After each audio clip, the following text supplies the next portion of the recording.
Hello dear, even coaching centre YouTube channel पर आपका बहुत बहुत स्वागत है। एनटीपीसी वाले कई बार ये बोलते थे कि एसएससी से रिलेवेंट ही कराते रहते हो, एनटीपीसी का कुछ भी नहीं कराते, गुस्से में रहते थे। तो भाई आज एनटीपीसी की चीज़ लेकर आ गया हूँ। और आगे बढ़ने से पहले एक बात बता दूँ कि जैसे पीके मूवी थी ना कि कहाँ है ठप्पा, तो क्वेश्चन के ऊपर कोई ठप्पा नहीं होता कि ये एनटीपीसी का है, ये एसएससी का है। अगर वो टॉपिक आपके सिलेबस में है, परसेंटेज आपके सिलेबस में है, तो एनटीपीसी वाला एसएससी में भी आ जाएगा, एसएससी वाला एनटीपीसी में भी आ जाएगा।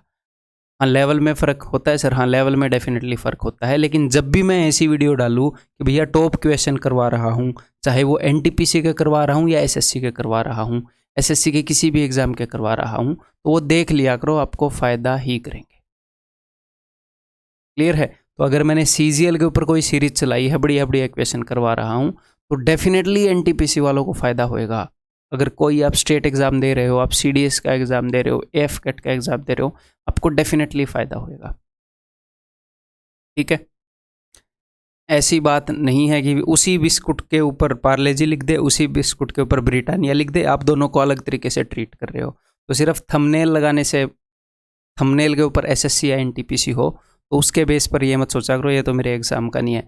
एसएससी और रेलवे जो एग्ज़ाम है उनका सिलेबस मैक्सिमम ओवरलैप होता है। वेन डायग्राम पढ़े हैं ना, तो मैक्सिमम उनका सिलेबस जो है वो कॉमन एरिया में आता है। कुछ एक आधे टॉपिक हैं जो उसमें आएंगे, जो उसमें आएंगे ऐसे। तो स्टार्ट करें जी। तो क्या करने वाले हम, एनटीपीसी सीबीटी 2 लेवल 4 और लेवल 6 के कुछ दिन पहले एग्ज़ाम हुए थे, जिनकी 3 शिफ्ट हुई थी। तो उन सब के मैथ के क्वेश्चन मैंने सोल्व किए, ठीक है। और उसमें से 6-7 क्वेश्चन निकले, टोटल 105 क्वेश्चन थे। तो यहाँ पर मैं आपका टाइम बचा रहा हूँ। उनका निचोड़ आपको एक वीडियो के अंदर दे दूंगा, एक पीडीएफ के अंदर दे दूंगा।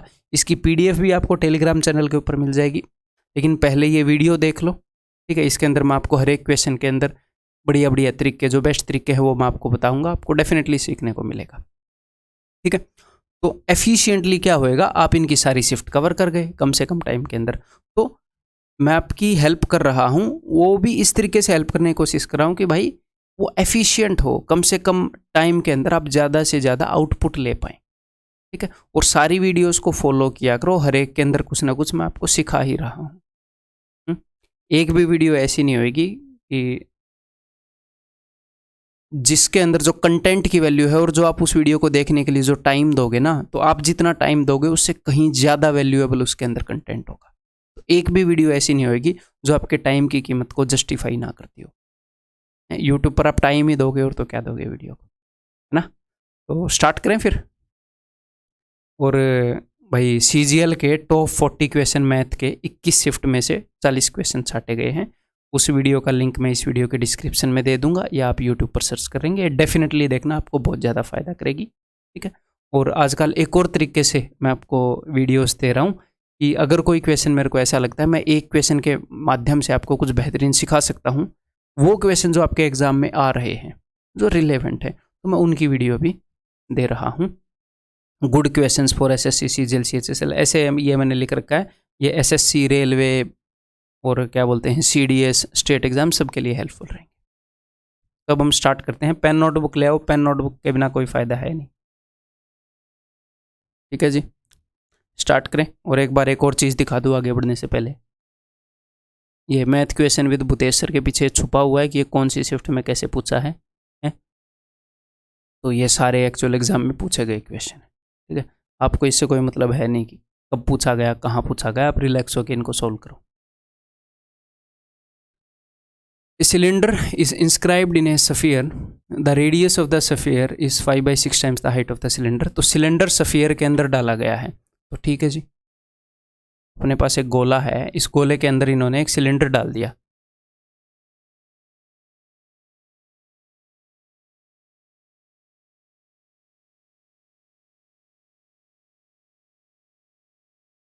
ऐसे डलेगा सिलेंडर, विजुलाइज कर पा रहे हो। ये एक सर्कल नहीं है, ये गोला है ऐसे, लेकिन मैं इसको बनाऊंगा नहीं, दा विंची बनने का टाइम नहीं है यहाँ पे, ठीक है। क्लियर है। एक गोले के अंदर एक इन्होंने सिलेंडर डाल दिया है।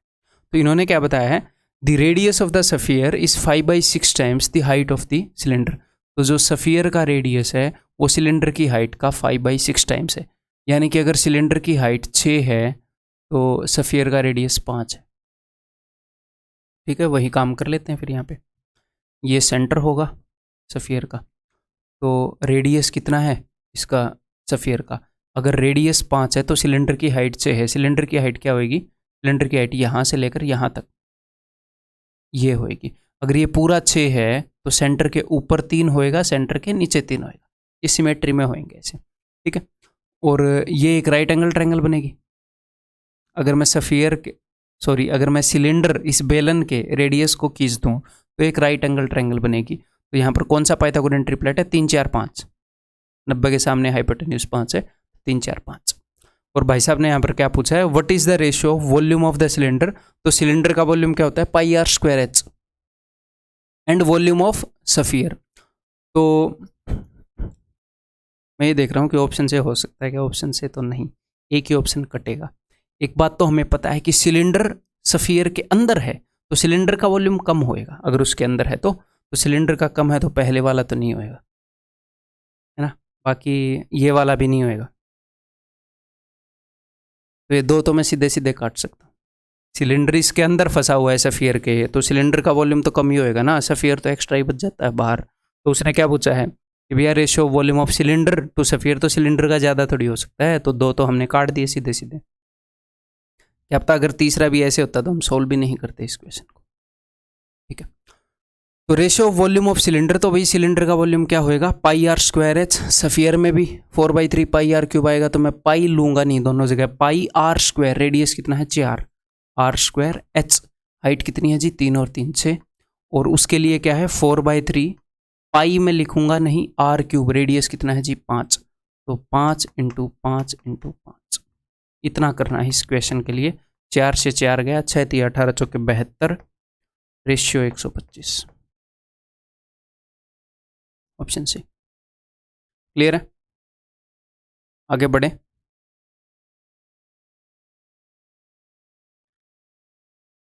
Late n be the least number which when divided by all these numbers the remainder in each case is 1। n छोटे से छोटा वो नंबर है जिसको इन से डिवाइड किया तो रिमाइंडर 1 आया, 271 से डिवाइड किया तो रिमाइंडर 0 आया। 271 से डिविजिबल है। What is the sum of digits of n? तो सम ऑफ डिजिट पूछ लिया, तो सम ऑफ, ऐसे क्वेश्चन के अंदर हम डिविजिबिलिटी यूज कर पाते हैं। तो सम ऑफ डिजिट अगर उसने पूछ लिया तो एक ही चीज की डिविजिबिलिटी यूज कर पाओगे, सॉरी 2 ही चीज की डिविजिबिलिटी यूज कर पाओगे, 3 और 9 की, जिनका divisibility rule sum of digit पर डिपेंड करता है।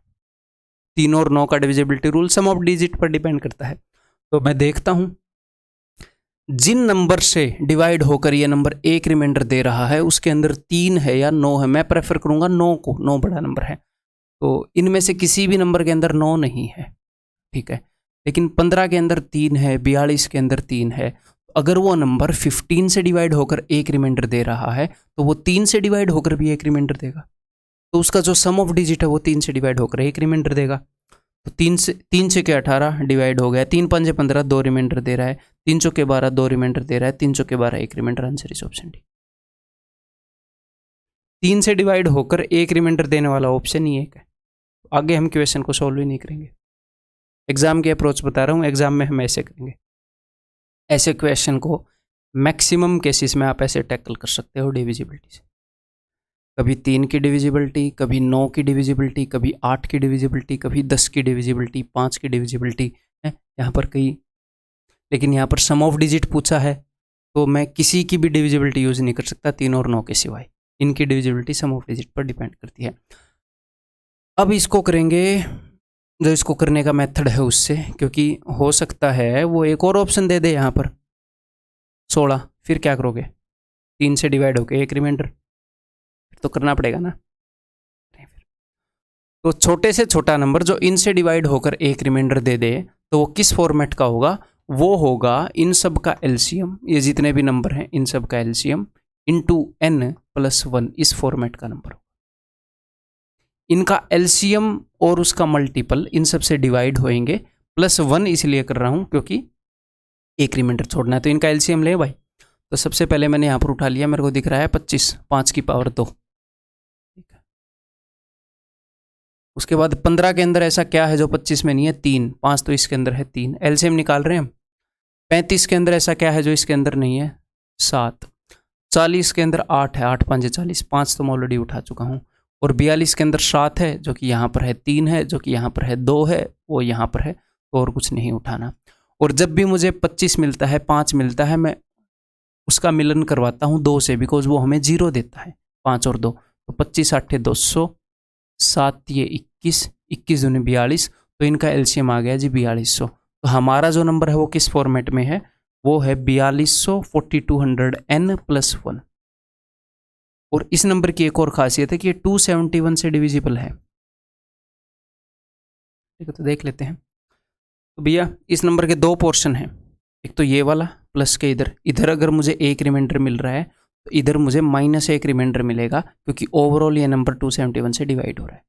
n की ऐसी वैल्यू चाहिए कि ये -1 रिमाइंडर दे। तो सबसे पहले तो इसको ईजी करने के लिए 271 से मैं इसको मल्टीप्लाई कर रहा हूँ। उसको आप अपने फैशन में कैसे ही मल्टीप्लाई कर लो, ठीक है, जल्दी, सॉरी 271 से इसको डिवाइड कर रहा हूँ। अपने तरीके से कैसे भी डिवाइड करके रिमाइंडर चेक कर लो, मैं रिमाइंडर चेक कर रहा हूँ। 271 जा 271, 10 में से 1 गए 9, 11 में से 7 गए 4, 3 में 2 गए 1 0। अब ये कितने पर जाएगा, 27 से जाएगा। 6 7 42, 6 दूनी 12 और 4 16, नहीं 5 पर जाएगा। 5 एकम 5, 27 5 135, ठीक है। 10 में 5 गए 5, 8 में 5 गए 3, 4 में 3 गए 1, तो 135 रिमाइंडर मिल रहा है यहाँ पर। इसको डिवाइड करने पर रिमाइंडर 135 है। n की वैल्यू मुझे पता नहीं, n की जगह ऐसा क्या रखूँ कि रिमाइंडर -1 आ जाए। मान लो सबसे पहले n की जगह मैं 1 रखूंगा, तो n की जगह 1 रखूंगा तो रिमाइंडर 135 है, मुझे तो चाहिए -1 ताकि ओवरऑल 0 रिमाइंडर आए। n की जगह अगर मैंने रख दिया 2, तो 135 दूनी 270, 270 इससे एक छोटा है। इससे अगर 270 को डिवाइड करोगे तो रिमाइंडर -1, इस पोर्शन में -1, यहाँ पर 1, ओवरऑल 0, यानी कि 271 से डिविजिबल। तो n की स्मॉलेस्ट पॉसिबल वैल्यू क्या है, 2। तो हमारा नंबर क्या है, हमारा नंबर है ये, और यहाँ पर n की वैल्यू रख दो 2। तो 4200 इंटू 2, 8400 + 1, हमारा नंबर है 8401। ठीक है, वो ऐसे भी पूछ लेता है what is the number at the thousands place of that number, तो 8 उत्तर आ जाएगा। What is the number at the hundreds place of that number, तो जरूरी नहीं है हमेशा डिविजिबिलिटी से कर पाओगे, उससे कर पाओगे जैसे अब कर पाए, लेकिन अगर एग्जामिनर चाहेगा कि आपको डिविजिबिलिटी यूज करने नहीं देनी तो नहीं कर पाओगे। सिंपल बात है, तो इसलिए दोनों चीज़ें आनी चाहिए।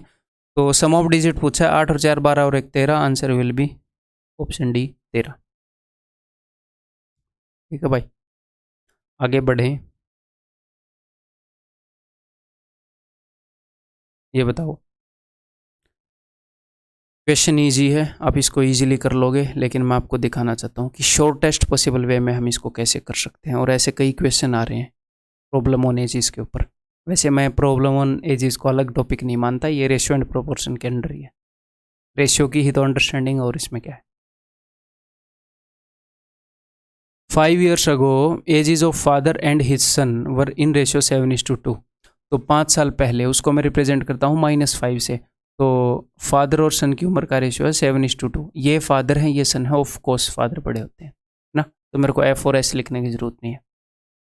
5 years hence, ये आज से 5 साल पहले, तो आज के 5 साल बाद को मैं लिखता हूँ +5, आज की सिचुएशन को मैं लिखता हूँ 0।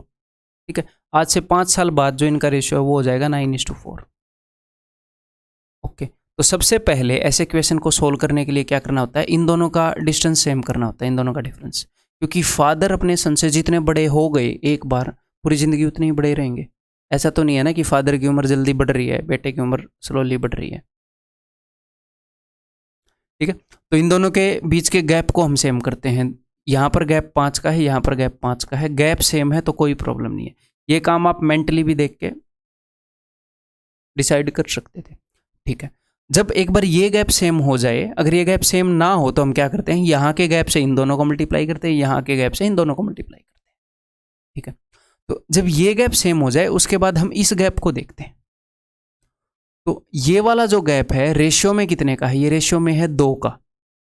ठीक है, और एक्चुअल में कितने का है, ये सिचुएशन आज से 0 से 5 साल पहले की है, ये 0 से 5 साल बाद की है, 10 का गैप है। रेशियो में जो 2 है, एक्चुअल में वो 10 है, एक्चुअल चीज़ें 5 गुना है। अब हम आगे बढ़ते हैं, तो आप इनको 5 गुना करोगे तो इनकी उम्र आपको मिल जाएगी सबकी। इस सिचुएशन पर फादर की भैया 5 गुना 35, इसकी 10 है, लेकिन हमें ऐसा करने की ज़रूरत नहीं है। एक बार क्वेश्चन को तो देखो, how many years after how many years will the father's age be twice the age of son. बेटे की उम्र से डबल हो जाएगी कितने साल में। ठीक है, क्यों ना मैं रेशियो से ही डील कर लूँ ना। ऐसे यहाँ पर इनके बीच में कितने आ गैप है, 5 का, इनके बीच में कितने आ गैप है, 5 का, तो इनके बीच में 5 का गैप बना लेते हैं ना। 1 का गैप है ना, 5 गुना कर रहा हूँ, 5 दूनी 10, 5 एकम 5। तो इस रेशियो को मैं इसके साथ डील कर पाऊंगा। मैंने 5 का गैप कर लिया। ये गैप सेम क्यों करते हैं, ताकि मैं इनको आपस में डील कर पाऊँ। तो यहाँ पर मैंने गैप सेम कर लिया, 5 का गैप कर लिया। अब हम देखेंगे कि भैया क्या माजरा है। यहाँ का डिस्टेंस कितना है, यहाँ का डिस्टेंस 1 है, 9 से 1 बाद है 10। तो देखो 2 को रिप्रेजेंट करता है 10, तो इसे 1 को रिप्रेजेंट क्या करेगा, 5। तो इससे 5 साल बाद की बात हो रही है। ये सिचुएशन खुद 5 साल बाद की है, तो इससे 5 साल और बाद, यानी कि आज से 10 साल बाद की बात कर रहे हैं। ये पूछ रहे थे ना, आज से कितने टाइम बाद, आज से 10 साल बाद। समझ गए। रेशियो में यहाँ पर गैप 2 का तो असल में 10 का, तो रेशियो में यहाँ पर गैप 1 का तो असल में 5 का, तो इससे भी 5 साल बाद की बात है, 10 साल बाद की बात है, जब फादर की उम्र बेटे से डबल हो जाएगी। तो answer will be option B. ठीक है भाई, आगे बढ़ जाऊँ? नहीं, आप मना करोगे तो भी बढ़ जाऊँगा मैं, आपका दिल रखने के लिए बीच में पूछता हूँ। छोटे भाई बहन है, आपको भी ये लगे कि हाँ हमारी चल रही है थोड़ी मोटी, कहीं तो चल रही है। The radius of sphere and the base radius of cone both are equal. एक सफियर है, एक कोन है, ठीक है। Both are equal to 3√2 centimetre. If the surface area of the sphere is same as the total surface area of the right circular cone. तो surface area of sphere, sphere का surface area क्या होता है भाई, 4πr²। वो बराबर है किसके सरफेस एरिया के, total surface area of right circular cone. तो टोटल सरफेस एरिया क्या होता है, πr/r+l। और इसने रेडियस सेम बता रखा है, रेडियस दोनों का सेम है, तो मैंने फिलहाल वो आर ही लिख रखा है, देख लेंगे जब जरूरत पड़ेगी। पाई से पाई गया, आर से आर गया, ठीक है। 4r=r+l, आर को इधर लेकर आओ, 3r=l। ओके, कोन के बारे में एक इन्फॉर्मेशन मिल गई। क्या इन्फॉर्मेशन मिल गई कि अगर ऐसे मैं लिख लेता हूँ r/l दैट विल बी 1/3, ऐसे कर लो, ठीक है। या फिर हमें यहीं पर साफ साफ दिख रहा है, ऐसे भी लिख के क्या बताऊँ। इतना तो आपके अंदर भेजा है ना, इतना बचा हुआ है ना कि रेडियस का 3 गुना है स्लांट हाइट। अगर रेडियस 1 है तो स्लांट हाइट 3 है, तो फिर हाइट ही उसने पूछी है कोन की, then what is the height of the cone. तो फिर पाइथागोरस थ्योरम लगा दो, 2√2 आ जाएगी पाइथागोरस थ्योरम से। इसका स्क्वायर 9 में से 1 गया 8, √8 2√2। और इन्होंने क्या बता रखा है कि ये जो 1 की वैल्यू है, जो रेडियस की वैल्यू है, वो है 3√2। अगर 1 की वैल्यू 3√2 है तो 2√2 की वैल्यू क्या होगी, 2√2 इंटू 3√2, यानी कि 3 दूनी 6 दूनी 12, 12 will be the answer, that is option D. Clear है जी। हमने किया क्या, हमने वही किया जो भी एग्जामिनर ने बताया उसको फॉलो करते चले गए। उसने इक्वल बताया, हमने इक्वल मान लिया, हमें कोन के लिए एक रिलेशनशिप मिल गई, ये सारी चीज़ें मिल गई। उसने 1 की वैल्यू दे रखी है, हमने 2√2 की वैल्यू निकाल ली। क्लियर है, ये बताओ। PQRS is a cyclic quadrilateral with center O. Okay. The ratio of PQR and PSR.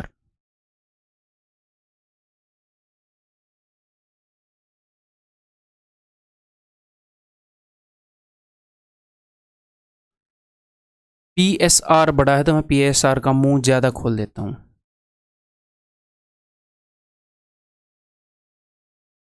PSR तो PQRS ये हो गया। मैंने S का मुंह थोड़ा सा ज़्यादा खोल दिया। इन्होंने बताया द रेशियो PQ, मैंने S का मुंह ज़्यादा खोल दिया।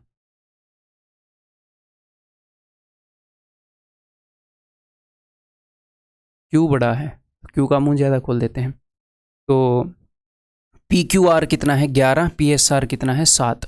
तो ये ऑपोजिट एंगल है ना साइक्लिक क्वाड्रिलेटरल के अंदर। जी हाँ, इन दोनों का सम कितना होता है, 180 होता है, ठीक है। रेशियो में क्या है, 11 और 7 18, 18 का 10 गुना है 180, तो रेशियो का 10 गुना है एक्चुअल चीज़ें। ये 110 है और ये 70 है एक्चुअल में, ठीक है। इसका सेंटर कहाँ पर होगा सर्कल का, ये मान लिया मैंने, ठीक है। ये O है।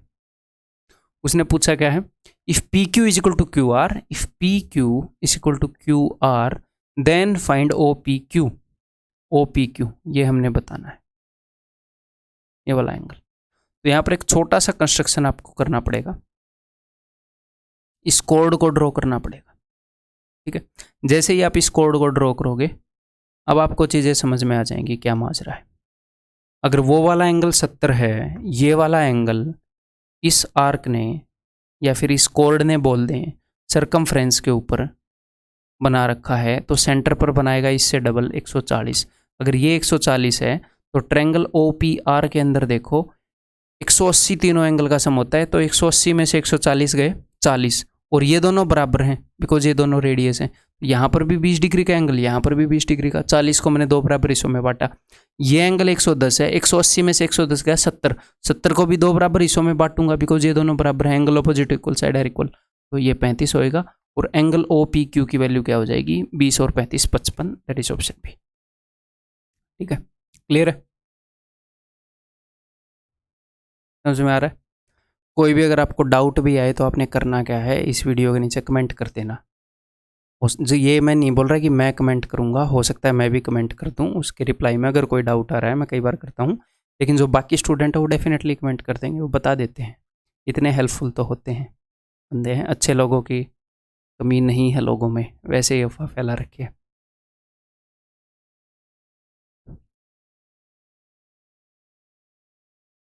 कमेंट सेक्शन के अंदर कोई भी स्टूडेंट जब अपनी प्रॉब्लम बताता है तो पता नहीं कितने ही एस्पिरेंट उसकी मदद करने के लिए आते हैं।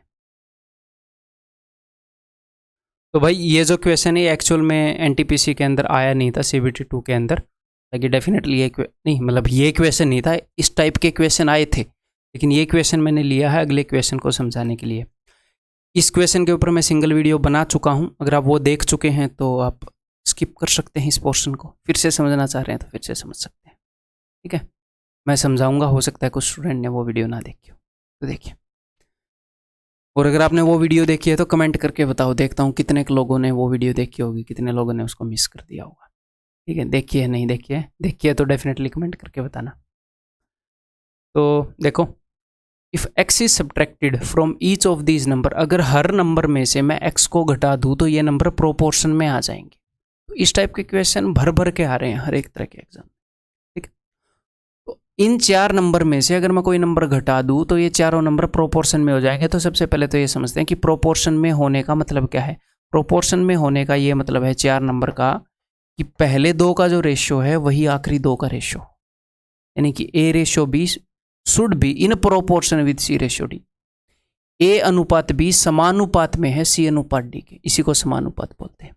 यानी कि A/B = C/D, पहले दो का रेशियो बाकी दो के रेशियो के बराबर, क्रॉस मल्टीप्लाई करोगे तो AD = BC। जी हाँ, यानी कि जब भी चार नंबर अगर प्रोपोर्शन में हो तो पहले और आखिरी वाले का जो प्रोडक्ट है वो बीच वाले दो के प्रोडक्ट के बराबर होता है। ठीक है, तो यहाँ पर इसी अंडरस्टैंडिंग को यूज करते हुए आपने सिर्फ ये देखना है कि यहाँ पर दो टीम बन गई, एक टीम में पहले और आखिरी वाला है, एक टीम में बीच वाले दो है। तो मुझे यहाँ पर करना है डिफरेंस ऑफ, इस क्वेश्चन को सोल्व करने के लिए चाहे यहाँ पर सब्ट्रैक्टेड लिखा हो चाहे यहाँ पर सम लिखा हो, फर्क नहीं पड़ता। ठीक है, एक ही तरीके से आंसर आ जाएगा। डिफरेंस ऑफ प्रोडक्ट बटे में डिफरेंस ऑफ सम, ये आपको x की वैल्यू दे देगा। किस चीज के प्रोडक्ट का डिफरेंस, ये जो दो टीम में है। अब मैं इस क्वेश्चन की मदद से करूंगा। देखो, इस टीम का प्रोडक्ट क्या है 24 × 57, दूसरी टीम का प्रोडक्ट क्या है 40 × 33। तो ये डिफरेंस ऑफ प्रोडक्ट हो गया कि नहीं हो गया। पहली टीम का जो प्रोडक्ट है, पहली टीम के मेंबर्स का जो प्रोडक्ट है, दूसरी टीम के मेंबर्स का जो प्रोडक्ट है, उनके प्रोडक्ट का डिफरेंस, इसी को बोलते हैं डिफरेंस ऑफ प्रोडक्ट। नीचे लिखूंगा डिफरेंस ऑफ सम। तो पहली टीम का सम कितना है, तो 50 और 20 70 और 11 81। बीच वाली टीम का सम कितना है 73, इसका डिफरेंस कितना है जी 8। तो नीचे मैंने डिफरेंस ऑफ सम लिख दिया, ये आपको x की वैल्यू दे देगा, बस खत्म कहानी। 8 से यहाँ पर कैंसिल आउट हो रहे हैं, 8 5 40, 8 3 24। ठीक है, इन दोनों के बीच में 3 कॉमन है, तो अगर मैंने 3 कॉमन लिया तो यहाँ पर क्या बच जाएगा 19, 19 दिए 57 माइनस 11 5 55, अंदर बच गया 2, 2 3 6, आंसर इज 6। एक्स की वैल्यू क्या है 6। क्लियर। अब इसने क्या बोला है कि इसका और इसका रेशियो बताओ, 6 5 30 और 12 42 रेशियो, 6 चौके 24 और 15 39, 3 से काट दो 14:13। आंसर इस ऑप्शन है। इस अंडरस्टैंडिंग को हम अगले क्वेश्चन को सोल्व करने के लिए यूज करेंगे, इसलिए ये समझा है। ठीक है, तो अगले क्वेश्चन में क्या है भाई, अगले क्वेश्चन में उसने ये बताया है कि 10 लेस देन ए गिवन नंबर के, किसी गिवन नंबर के से 10 कम, 10 more than the given number के, उस गिवन नंबर के से 10 ज्यादा, and 38 more than the given number के, और उस गिवन नंबर से 38 ज्यादा, ये सारे कंटिन्यूड प्रोपोर्शन में होते हैं। अब ये कंटिन्यूड प्रोपोर्शन क्या बोला है, 3 नंबर कंटिन्यूड प्रोपोर्शन में होते हैं। अगर ए बी और सी 3 नंबर अगर कंटिन्यूड प्रोपोर्शन में है, इसका मतलब ये है कि पहले वाले 2 का रेशियो बाद वाले 2 के रेशियो के बराबर है। अगर ये 3 कंटिन्यूड प्रोपोर्शन में है, यानी कि A ratio B is in proportion with B ratio C, A और बी का जो रेशियो है वही बी और सी का रेशियो है। तो जब 3 नंबर कंटिन्यूड प्रोपोर्शन में हो और आपने इस कंसेप्ट को यूज करना है, तो उन 3 नंबर को 4 के रूप में लिखना पड़ेगा। तो कैसे लिखना पड़ेगा, बीच वाले को 2 बार लिख लो, क्योंकि इन 2 का जो रेशियो है वो इन 2 के रेशियो के बराबर है। तो यहां पर एग्जामिनर क्या बोल रहा है, एग्जामिनर ये बोल रहा है कि भैया के की क्या वैल्यू है, के की क्या वैल्यू हो कि के -10, बीच वाले को मैं 2 बार लिख रहा हूं, के +10, के +10 और के +38, ये सारे प्रोपोर्शन में हो, इन दोनों का जो रेशियो है वो इन दोनों के रेशियो के बराबर हो। ठीक है, तो एक हिसाब से एग्जामिनर यही नहीं बोल रहा, यही बोल रहा है ना कि ध्यान से सुनिएगा कि -10, 10, 10 और 38 में मैं क्या जोड़ दूं कि ये प्रोपोर्शन में आ जाए। इनके अंदर के जोड़ने पर ही तो ऊपर वाली चीज आ रही है, इनके अंदर मैं क्या जोड़ दूं कि ये प्रोपोर्शन में आ जाए, के जोड़ने पर वो बोल रहा है प्रोपोर्शन में आए, तो इनमें क्या जोड़ दूं कि प्रोपोर्शन में आ जाए, वही वैल्यू के की होगी। तो देख लेते हैं इनमें क्या जोड़ दूं कि प्रोपोर्शन में आ जाए, तो वही डिफरेंस ऑफ प्रोडक्ट, इन दोनों का प्रोडक्ट कितना है -380। ठीक है, इन दोनों का प्रोडक्ट कितना है 10 और 10 100, ताकि ये पॉजिटिव रहे तो मैं 100 में से -380 घटा रहा हूं ताकि पॉजिटिव रहे। अदरवाइज आपने क्या करना है, अब यहाँ पर कई बंदों को ये हो जाएगा कि कहीं हम गलती ना कर बैठे, तो टेंशन मत लो। इन दोनों का प्रोडक्ट क्या है -380, इन दोनों का प्रोडक्ट क्या है 100, तो प्रोडक्ट ऑफ डिफरेंस, इस पूरी चीज को आपने मोड में रखना है। ठीक है भाई साहब, पॉजिटिव वैल्यू बाहर निकालनी।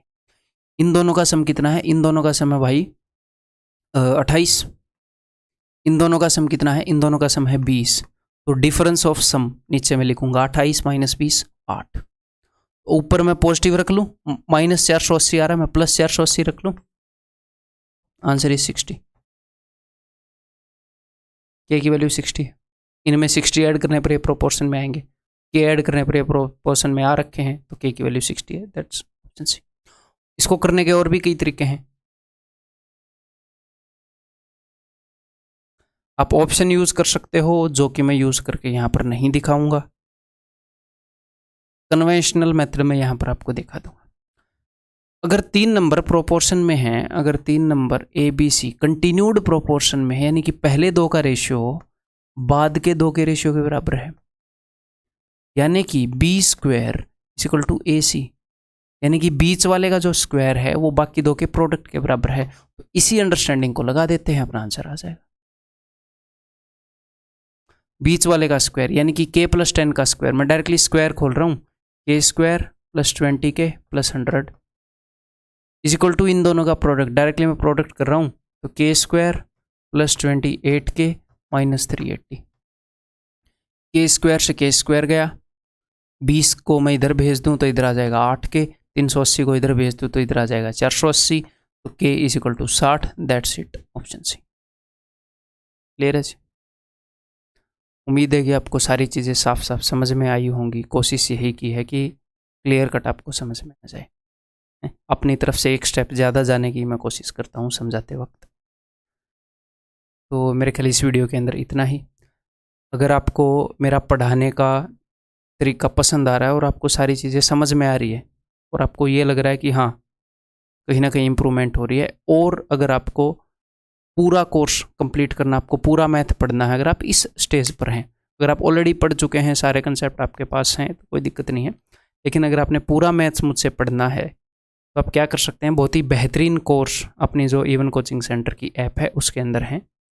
3 सब्जेक्ट्स के हैं, वहाँ पर मैं मैथ पढ़ा रहा हूँ और मेरे अलावा रीजनिंग और इंग्लिश के कोर्सेज भी वहाँ पर अवेलेबल हैं और जल्द ही बाकी सब्जेक्ट्स के भी आएंगे, उनके ऊपर काम चल रहा है। ठीक है, उन कोर्सेज की ये सारी खासियतें जो मैं मैथ्स का कोर्स आपको दे रहा हूँ और जो रीजनिंग और इंग्लिश है उन सब की ये सारी खासियतें। ठीक है, और हम मैथ्स के अंदर 100% टारगेट कर सकते हैं किसी भी एग्जाम के अंदर, एसएससी, रेलवे, सीडीएस।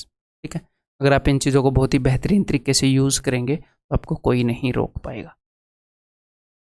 ठीक है, ये सारी खासियतें। अगर आपको कोई भी क्वेरी है इस बारे में तो आप इस नंबर के ऊपर कॉल करके पूछ सकते हैं। और बाकी आप लोगों को यूट्यूब के ऊपर गाइड करने के लिए तो डेफिनेटली मैं हूँ ही। अभी मैं किसी चीज़ के ऊपर काम कर रहा हूँ, जैसे ही मैं उससे फ्री होऊंगा आप लोगों को बताऊंगा फिर किस चीज़ पर काम कर रहा था, और फिर और ज़्यादा आपको यूट्यूब के ऊपर यहाँ पर सपोर्ट करूँगा। और एडवांस मैथ्स की एक बुक मैंने लिखी है, उस बुक की खासियत क्या है, ये सारी बुक हैं और करंटली फ़िलहाल वो best available book on advance maths है।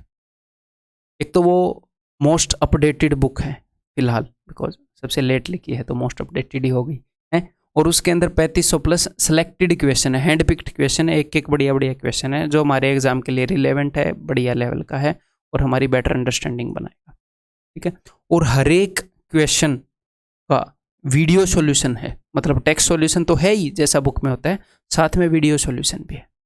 QR कोड को स्कैन करोगे बुक के अंदर, मैं हाजिर हो जाऊंगा क्वेश्चन का सॉल्यूशन करने के लिए, वो भी बढ़िया डेप्थ में। ये नहीं कि टाइम पास के लिए कर दिया, बढ़िया डेप्थ में, ज़बरदस्त, इसी तरीके से जैसे अभी समझा रहा था, ऐसे शांति से। ठीक है, और जो थ्योरी है बुक के अंदर वो भी वीडियो थ्योरी के रूप में है, लिखित थ्योरी के रूप में नहीं है। लिखित में उतना मज़ा नहीं आता, मैंने सोचा मैं लिखूं उसमें टाइम लगेगा, उससे बढ़िया मैं सामने आपके आगे आके ही एक्सप्लेन कर दूं जो मैं लिखने वाला हूं उसी चीज़ को, ये चीज़ ऐसे है, ये चीज़ ऐसे है। तो जो थ्योरी है वो भी वीडियो के फॉर्मेट के रूप में है, ऐसे ही स्मार्ट बोर्ड के अंदर मैंने करवा रखी है। तो इसके लिए डेफिनेटली आप जा सकते हो, एडवांस मैथ्स के लिए मोस्ट एफिशिएंट कंटेंट अगर फिलहाल कोई है तो इस the one. So that's all, इस वीडियो के अंदर इतना ही। अगर आपको कोई भी क्वेरी है आपकी प्रिपरेशन के रिगार्डिंग तो आप डेफिनेटली नीचे कमेंट कर सकते हैं, मैं सारे कमेंट्स पढ़ने की कोशिश करता हूँ। कभी कुछ मिस हो जाते हैं एक आधे दिन, लेकिन मैं रेगुलरली टच में रहता हूँ। तो अगर मुझे लगा कि हाँ यार इस चीज़ के ऊपर वीडियो बनानी चाहिए तो मैं डेफिनेटली बनाऊँ। Take care.